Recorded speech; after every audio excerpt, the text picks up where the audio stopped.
Hello, I'm Edwin Newman. One of the most booming boom towns in the world is Jerusalem. Everywhere you look, something's going up. Under the pressure of immigration and economic expansion, this is true not only on the Israeli side, but in what used to be Jordanian Jerusalem. On both sides, the boom is evidence that Israel is settling in further as what the Israelis confidently expect to be a permanent part of the Middle East. It is not without significance that the larger part of the construction force working on the boom is Arab. That is true not only in the territories Israel has occupied since the Six-Day War in 1967, but in Israel itself. After a quarter of a century, there is no peace between Israel and the Arab states, but there is a ceasefire, fairly well observed, and there is here and there in the Arab world an inkling of greater acceptance of Israel's existence. Still, there is also, of course, on the part of many Arabs, a persistent and even implacable opposition to Israel, and the Israelis know that real peace may be a long way off and that there may be much trouble ahead. They would be foolish to think anything else. But this is a fairly stable and hopeful time for them, and anyone who has made periodic visits to Israel notices that at once. The world has long since got used to the idea that a woman is in charge of Israel's affairs, Prime Minister Golda Meir. The fact is, an Israeli and world scene without Mrs. Meir would take a lot more getting used to. Mrs. Meir has been Prime Minister since March 1969. Before that, she had a variety of government posts and party posts. She was, among other things, minister in Moscow and foreign minister. And it is Prime Minister Golda Meir who will be speaking freely today. Mr. Meir, I wonder whether we might begin by speaking of Arab groups of the kind that hijack airplanes and killed Israeli athletes in Munich. They talk a great deal about the Palestinian homeland and how they've been deprived of it. Is there any legitimacy in talk about an Arab-Palestinian homeland? No, I think not, at any rate. If the homeland that is referred to is supposed to be Israel, I think it would be worthwhile just to take a minute, go back a little bit in history. For instance, before the First World War, there were no independent Arab countries. This area, that is Israel today, and as a matter of fact, up to the Jordan, was considered the southern part of Syria. When, after the war, Great Britain got the mandate over Palestine. Palestine was then between the entire area, between the Mediterranean and the Iraqian border. All of that was Palestine. There was one high commissioner and considered one country. The first partitioning of Palestine took place in 1922, when after the war, Great Britain saw fit to parcel out this area of the Middle East and give part of it to every one of the sheikhs who were helpful in the war. They had to do something also for Abdullah. So they partitioned Palestine, made the western part of the Jordan River Palestine. The eastern part was called Transjordan. The second time Palestine was partitioned was in 47, of course. Now, but until 22, all of that was one country, it was one Palestine. Of course, in Transjordan, or what is Jordan today, there are Bedouins, there are others, but you will not find one single country in this area, an Arab country, that hasn't various groups of Arab people. So to say that there is a Palestinian people as apart from those that are in Jordan especially, This is not true to fact and not true to history. Now, between 48 and 67, after the War of Liberation, the Western Bank was later annexed by Abdullah, they were there. They were the majority in Jordan. If they wanted to set up a state, or to call that state Palestine, of course, they didn't have to ask our permission, and we would have had nothing to do with it. Therefore, when they say the Palestinian people want the right to their land, what it really means is to drive the Jews out of this area and take over, in addition to the about 19 or 20 independent Arab countries, all that have been created between the First and Second World War, create one more country instead of Israel. This is really what it's meant. What then is the significance of the acts of terror that we see, the acts of pressure and propaganda of various kinds? Why then do these people behave as they do? They don't want us here. But to my sorrow, it isn't only they that do not want us here. Who are they? They're the people who, because of the War of 48, fled this area into Jordan, into Syria, and other places, and have never been resettled. They were refugees. And certainly I admit, one has to admit it, that as far as from the humanitarian point of view, there are groups of hundreds of thousands of people who have lived in camps for so many years under miserable conditions. Why haven't they been resettled? Jordan actually was not viable without these people. Jordan had a population of maybe about 300,000.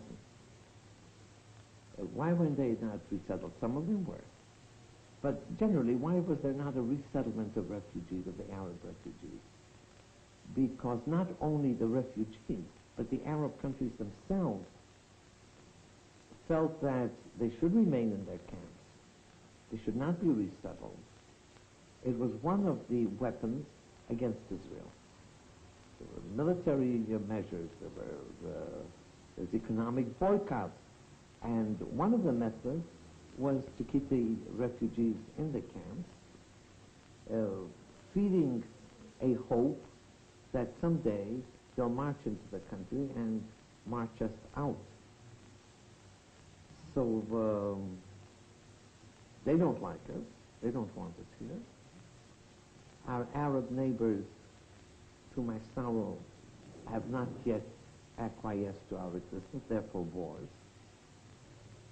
And it's all one problem, really, that the Arabs in this area, in the immediate area, are not prepared to live in peace with us. Mrs. Meir, it appears from what you say that you accept that Palestinians, or whatever you want to call them, refugees, have been made victims, one way or another, that they have a legitimate grievance. What can be done to meet their grievance, then? They have become victims through the fact that after the United Nations in 47 decided on the partitioning of Palestine, mind you, west of the Jordan River, into a Jewish state and an Arab state, we accepted, and the Arab countries did not. And there was war. Can't imagine that there ever was a war without refugees. The difference is, in this case, that the Arab people who fled the area that became Israel afterwards were actually among their own people. For instance, we Jews are a classic nation of refugees. But when we were refugees, we were among strangers with a different people who had a different religion, who spoke a different language, a different culture, entirely different. These people are among their own people. It's the same language, the same religion, the same way of life. The fact that a line was drawn didn't make them any different. And but that they suffered, I accept. The question is, was that necessary? Because during that period, during these years, Israel has absorbed from the Arab countries a much larger number of Jews than the number of Arabs that left this area. Nobody speaks of Iraqi Jewish refugees in Israel, or Syrian Jewish refugees, or Moroccan Jewish refugees. Hundreds and hundreds of thousands of them. And anybody that knows the situation will agree that there was a greater clash between European Jews that came here, or Israeli Jews who have been here for centuries, generations, and Jews that came from Yemen, or Jews that came from, let's say, the Atlas Hills in Morocco. The only thing that really made us one was religion. We're Jews. We're one the same nation, but no common language, and sometimes centuries apart in culture, and yet we absorb them, and we're one people. Is there anything, Mrs. Prime Minister, that Israel can do to remove this center of infection, really, a source of infection for the whole Middle East? These Arab refugees, these unsatisfied, unhappy people, unsettled, really. Because going around, as I've been doing the last few days, one still sees refugee camps that go back to 1948. Is there anything that Israel can do?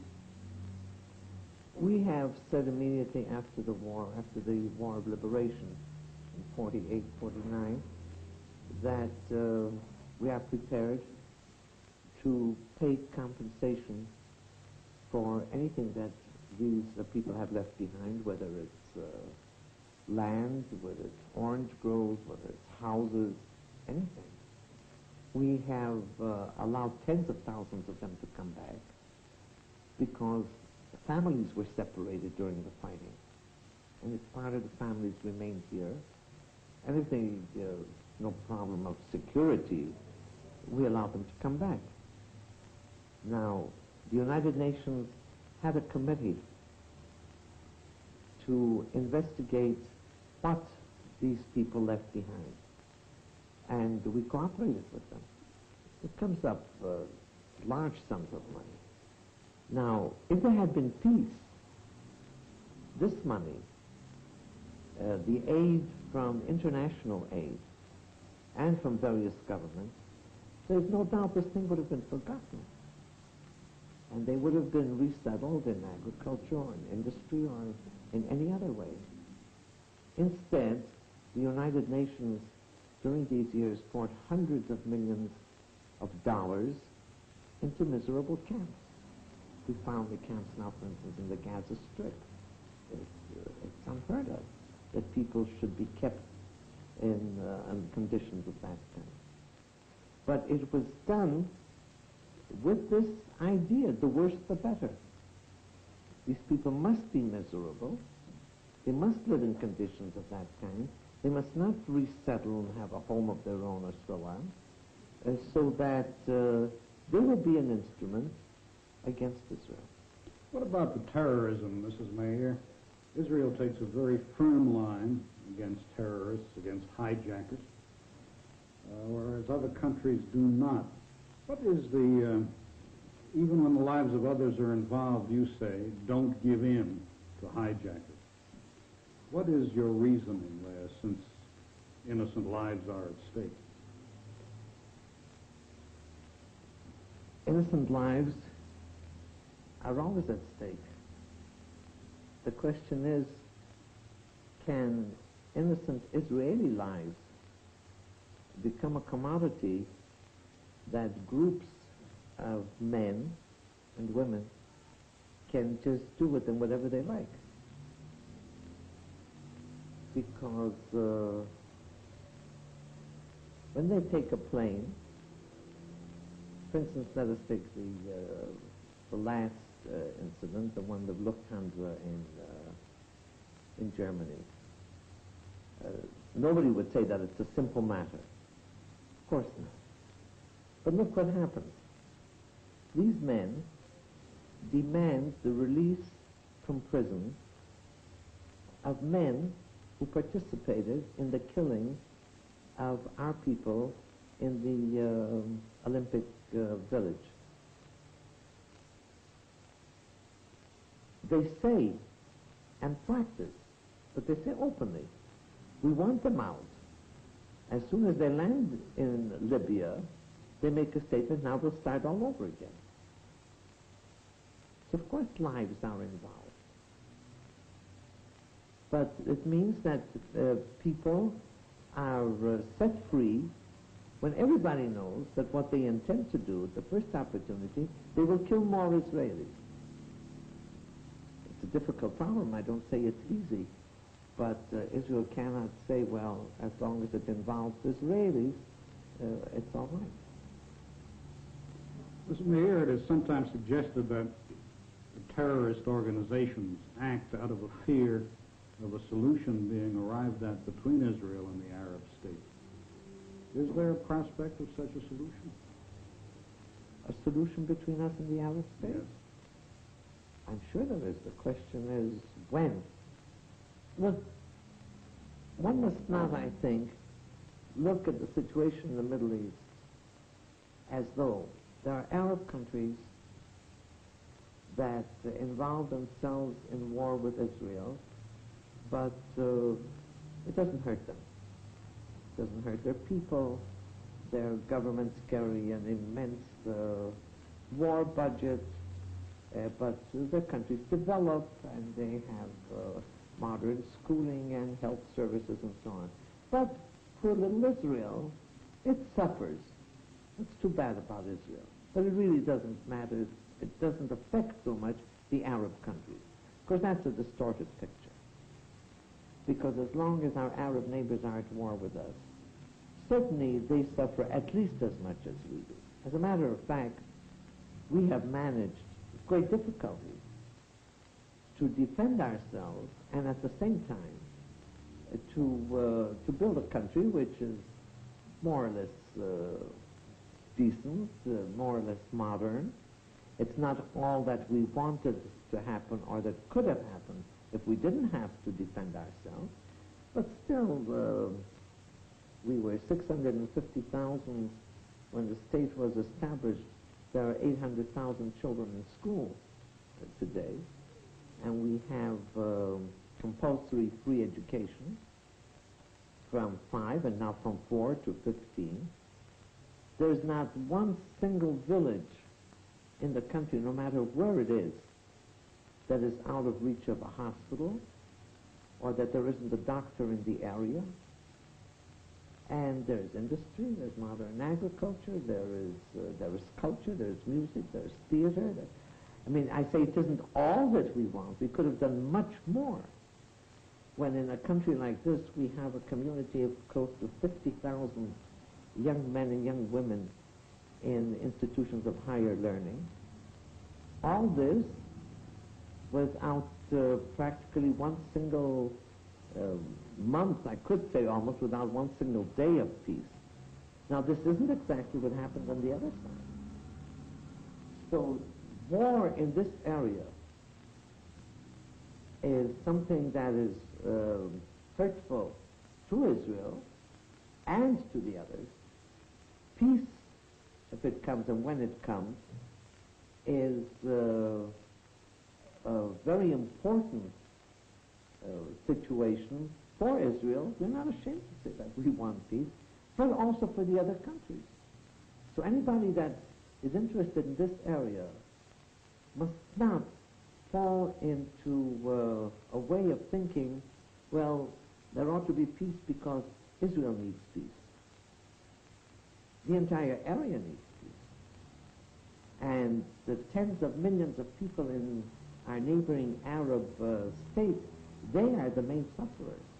Are you suggesting then that it is because they are suffering, and it is because these countries are less well off than Israel is in the particulars you've cited, that there is some hope of peace, that will create the pressure for peace in Arab countries? Yes, I don't think that our Arab neighbors will present us with a present of peace. The real tragedy is that the leaders of these tens of millions of people in the various Arab countries do not realize how essential it is for their people. If they did, I think we would have had peace many years ago. Mr. Meir, can you offer any opinion, any theory about the intentions of King Hussein of Jordan at this point? Well, I think the positive developments in this area, as far as our neighbors are concerned, that King Hussein has come to the conclusion, evidently because he said so, that there must be a solution of peace between Jordan and Israel, and I think he accepts that for all the neighboring countries. And he once said, I believe, that another war is another catastrophe, maybe a greater catastrophe for the Arab people. I don't think he has come to this conclusion for Israel's sake, but he realizes what it has done to him and to his people, and knows what is happening in Arab countries better than I do. He knows that from his close contact with them. Well, that's a very positive development. The next thing that King Hussein, I think, has to do is to realize that since the war was brought on Israel by his participation as well as Egypt and Syria and so on, he cannot expect and must not expect that everything goes back exactly where it was before he entered the war and attacked Jerusalem again, as his grandfather did in 48, and attacked other parts of the country. When he comes to that conclusion, then we're really on the way to peace. How close can he get to the situation as it existed before 1967? Well, that can only be done in negotiations. It's a well-known fact that Israel has now drawn maps, and we don't play games with ourselves. It isn't that we don't have ideas. We have it. But the basic idea is, all other ideas are based on one idea, that we want peace with our neighbors. And what we want to gain in peace, as far as territory is concerned, is not territorial annexation. What we want is change in territory to the extent that it is essential for us to have borders that promise greater security than what we had before. One gathers, Mrs. Prime Minister, that with Jordan it would not be a great problem, but that you would, for example, insist on holding the Golan Heights taken from Syria, and that might be a much more ticklish problem than the Jordan problem.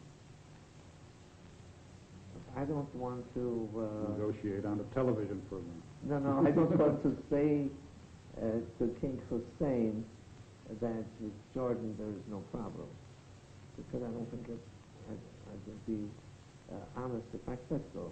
There are problems. I have to see his side of it too. There is Jerusalem. Not that Jordan had any claim on Jerusalem. It was never decided that Jerusalem, or part of it, should be Jordanian. What happened in 48 was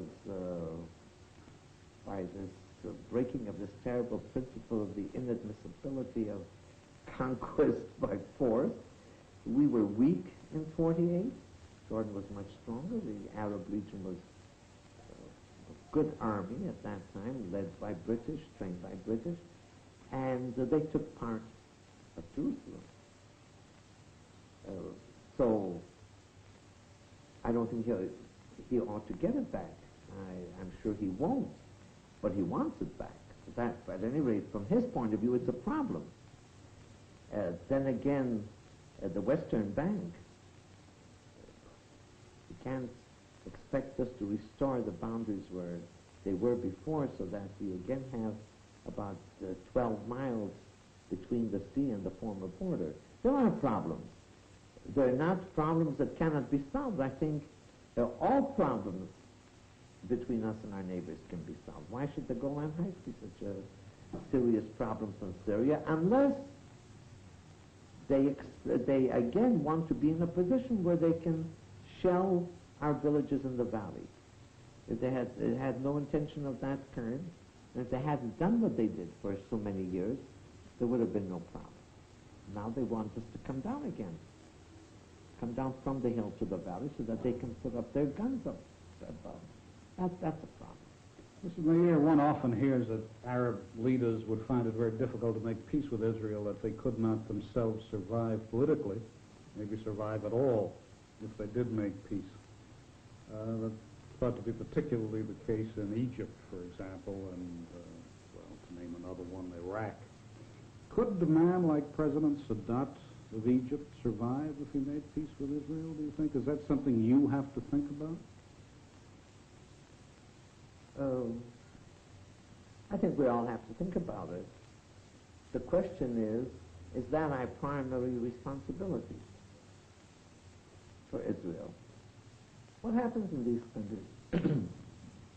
Of course, one of the sources of the tragedy is the regimes. They're not democratic regimes, they're dictatorships. Each dictator, in order to keep himself above water, promises his people various things. One of the things that every dictator in this country in this area, promised their people, that Israel will be destroyed. One thing I think they can't be blamed for is that they didn't try. That they did and couldn't, did not succeed.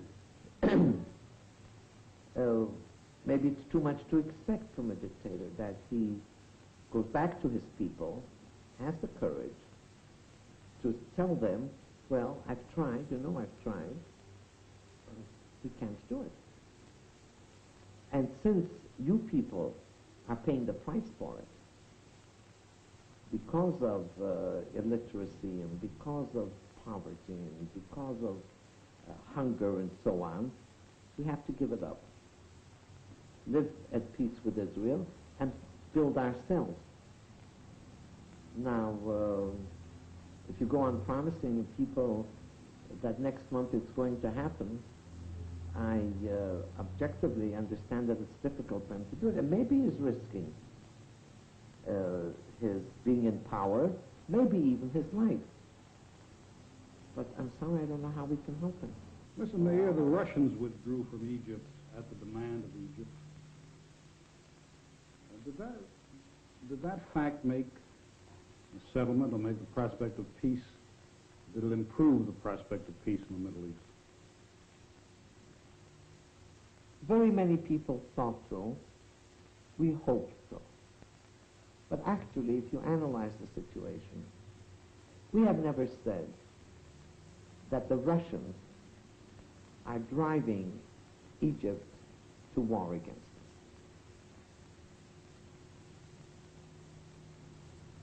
I think for two reasons, to be fair to the Russians. I don't think it's a major point in their policy to destroy Israel. What they wanted to do is to buy themselves, or to buy their entrance into the Middle East on the basis of feeding Nasser or any other Arab leader what he wants most. And in 1955, they found that what Nasser wants most is not tractors and not modern industrial plants and schools and so on. What he wants most is the tanks and planes in order to destroy Israel. But they were prepared to give it to them. to give it to him, and kept on giving it to him all the time. Now, when they left, we thought, well, if Sadat became disappointed with the Russians, on what ground? That Russia was not giving him enough material with which to destroy us. Maybe he'll make up his mind that, all right, he's lost this friend too. He doesn't believe the Americans will help him destroy Israel. Maybe then he should turn around and make peace with us. But that hasn't happened. You see, in all this, there's one more point that has to be taken into consideration. It's not only because we're committed to democracy and can't envisage a different regime. But look, whether it's Israel, whether it's the United States, any other democratic country, a government takes a decision which it is convinced of is good for the people. It's not always popular. It goes to its parliament, presents its, or whether the president says, doesn't make any difference, but there's a body democratically elected that has to deal with it. But let us take our form of government, British form of government. Suppose the government decides something, and we go to the parliament. What can happen? We lose the majority in parliament. So what? So there are new elections. When there are new elections, either we are re-elected or another party gets into government. The state remains. If we lose, we'll think it's too bad. The others can't do as well as we do. The other party will think they'll do better, but nobody is killed. There is no taking over by force. Nothing happens. Saddam or Nasser before him, or Assad in Syria, or the other one in Iraq, they always have to take into account that if they make a decision which is not popular, which is against the education that they gave their people, he'll lose his post. He'll not be president again. How will he not be president? He will not be re-elected?